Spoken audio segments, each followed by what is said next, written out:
الفيديو اللي انتوا كلكم مستنيينه، وهي زراير الطياره. هقول لكم باختصار جدا ايه هي تعتبر ايه. طيب اول حاجه اللي هي الاوفر هيد بانل، المسؤوله عن انظمه الطائره. يعني ايه؟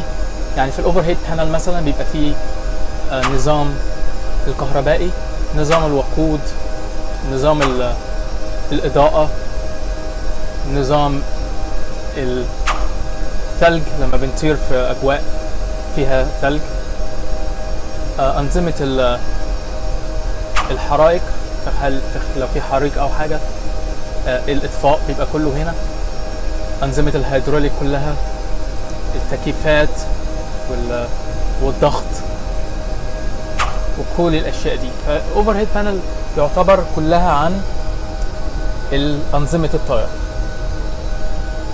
طيب بنيجي بعد كده تحت هنا الاورو فلايت. هنا بتبقى تقريبا المكان اللي بنطير فيه الطياره والاورو بايلوت طاير. يعني والاوتو بايلوت طاير هو مع الاورو بايلوت بيبقى طاير، بس احنا اللي بنديله الاوامر يعمل ايه. يعني مثلا اتجاهاتنا، ارتفاعاتنا، سرعتنا، كل الحاجات دي بتبقى تبع الاورو فلايت. فبدي اوامر للاوتو بايلوت يعمل ايه وما يعملش ايه. يعني الاوتو بايلوت بيطير الطياره اوقات لما بعد الاقلاع بشويه، واحنا اللي بنديله الاوامر يعمل ايه، مش بيطير من دماغه. بعد كده هنا طبعا اهم حاجه في الطياره بيبقى عندنا الاف ام اس. ده يعتبر جهاز التحكم، الكمبيوتر بتاع الطياره اللي بنحط فيه كل خطط الرحله، بنحط فيه سرعاتنا، بنحط فيه الوقود، الويت اند بالانس ووزن الطياره، وكل الحاجات دي كلها بتتحط هنا. والمعلومات بتاعتنا بناخدها من هنا، سرعاتنا في الاقلاع وفي الهبوط، سرعاتنا وارتفاعاتنا واحنا طايرين، كل الحاجات دي بتتحط هنا. في بعد كده هنا الاضاءه بتاعتنا، نفس الكلام بيبقى موجود في الليفت سيت، هو بيبقى موجود في الرايت سيت. يعني الكرسيين بيبقى عندهم نفس الحاجات. طبعا هنا في اليوك في برضو زراير، ده بيبقى تريم اللي هو بيخلينا، لان الطياره ممكن تكون تقيله جدا في الاقلاع والهبوط، فبنتحكم في التريم بحيث ان يقلل الشغل على ايدينا شويه وبيساعدنا ان نتحرك براحتنا.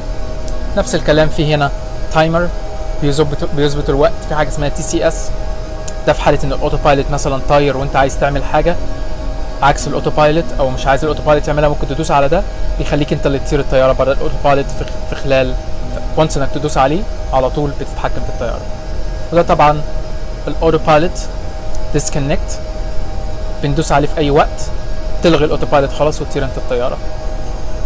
اخر حاجه هنا طبعا في حاجه هنا ورا، ده الستيرنج، وده اهم حاجه هنا بنستخدمها، الهوت مايك، لان ساعات واحنا بناكل بنعمل حاجه اول ما بتقفله الطيار اللي جنبك مش بيسمع اي حاجه منك فبيقفل المايك عليك. فهنا ده. وهنا طبعا بقى اجهزه الكوميونيكيشن اللي مع اجهزه برج المراقبه وكده، معظمها هنا بيقول يعني الصوت بيبقى تحكم فيه.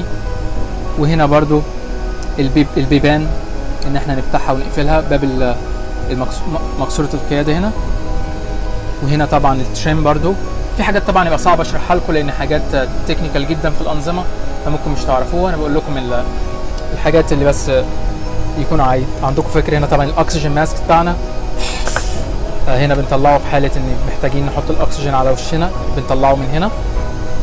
هنا طبعا في السيركت بريكرز زي ما انتم شايفين، دي برضو المسؤولة عن الحاجات الأنظمة في الرحلة. يعني ايه مثلا عايزين نفصل نظام الوقود خالص، نقدر نطلع السيركل بريكر ده بره ونفصل جهاز الوقود. وهنا طبعا بيبقى الشاحن بتاعنا لو بنشحن حاجة. هنا الاير كونديشن، هوا بيخرج من هنا وبرده من هنا. طبعا كل بقى دي البي اف تي والام اف تي والاي كاس، كل الحاجات دي بتبقى طبعا كل واحد منهم هنا بنتحرك في البيج بتاعتنا. يعني زي ما انتم شايفين بتتحرك عليها من خلال دي، وتقدر طبعا تغير الصفحات، تشوف النظام اللي انت عليه او الخطه اللي انت عليها. وهنا الاي كاس اللي في النص ده مسؤول على كل عدادات المحركات والحاجات دي كلها. طبعا الجزء الثاني برضو في السيركت بريكرز وفي كل حاجه زي الجزء اللي انا فيه بالظبط. فدي تقريبا باختصار زراير الطياره. عديناهم قبل كده، كنت طاير رحله طويله انا والطيار اللي معايا، كانت رحله طويله شويه، فقعدنا نهزر قلنا تعالى نعدهم. حوالي 470 زرار في الطياره دي. طبعا في طيارات فيها اكتر من كده، وفي طيارات طبعا فيها اقل من كده بكتير. فده باختصار الزراير، معظم الزراير اللي في الطياره.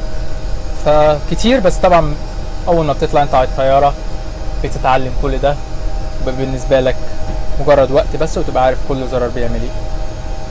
بس فاستنوني الفيديو الجاي، هيكون برضو حاجه كويسه من الطياره. فلو انت مش مشترك في القناه اشترك في القناه عشان يوصلك كل جديد. ولو انت عجبك الفيديو يا ريت تضغط لايك وتعمل شير. اشوفكم الفيديو الجاي، مع السلامه.